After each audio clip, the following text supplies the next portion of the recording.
అండి. ప్రస్తుతం తెలంగాణలో రేవంత్ రెడ్డి పరిపాలన విధానం మీకు ఎట్లా అనిపిస్తుంది? ప్రస్తుతానికి ఆయన అనుకున్నవి ఇప్పుడు అవడం లేదు. ఉమ్. మెయిన్ ప్రాబ్లం ఆ, 5 గ్యారెంటీల వల్ల ఏమీ ఇవ్వలేదు మాకు. సంక్షేమ పథకాలు లేవు. ఆడవాళ్ళకి కరెంట్ బిల్ కూడా మాకు ఇంటి కరెంట్ బిల్ ఇవ్వడం లేదు. అర్థమైందా? మా భార్యకి పెన్షన్ లేదు. మళ్ళీ నాకు పెన్షన్ లేదు. నేనేం ఇల్లు లేదు మాకు, అద్దెంట్లో ఉంటున్నాం.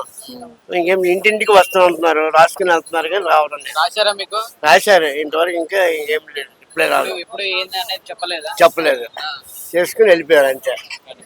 దాంట్లో మీకు పర్సనల్ గా ఉన్న వివరాలను కూడా తీసుకున్నారు, అది కరెక్ట్ కాదు అని అంటున్నారు కదా, మీరేమనుకుంటున్నారు? నేను చెప్పాను, మేము లేబర్ వర్తలో పనిచేస్తున్నాం, మా ఇంతమంది ఉన్నాం సార్ అని చెప్పాం. మరి దానికి మాకు ఇంతవరకు లోన్లు కూడా ఏమి లేవు.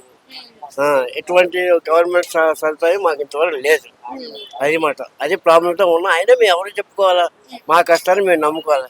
ఏదో ఆయన వచ్చి వేస్తాడని చూసాం కానీ ఇంతవరకు మాకు సహకారం లేదమ్మా. అంటే ఇంతకు ముందు రేవంత్ రెడ్డి కేసీఆర్ పరిపాలన చూసారు కదా, ఇప్పుడు రేవంత్ రెడ్డి పరిపాలన చూస్తున్నారు కదా. కేసీఆర్ పరిపాలన అంటే ఒక విధంగా ఉండేది, కానీ ఈయనంటే ఉన్నవి అనుకున్న తోటి జరిగిన తోటి చేస్తున్నాడు ఆయన. అది పెద్ద ప్రాబ్లం.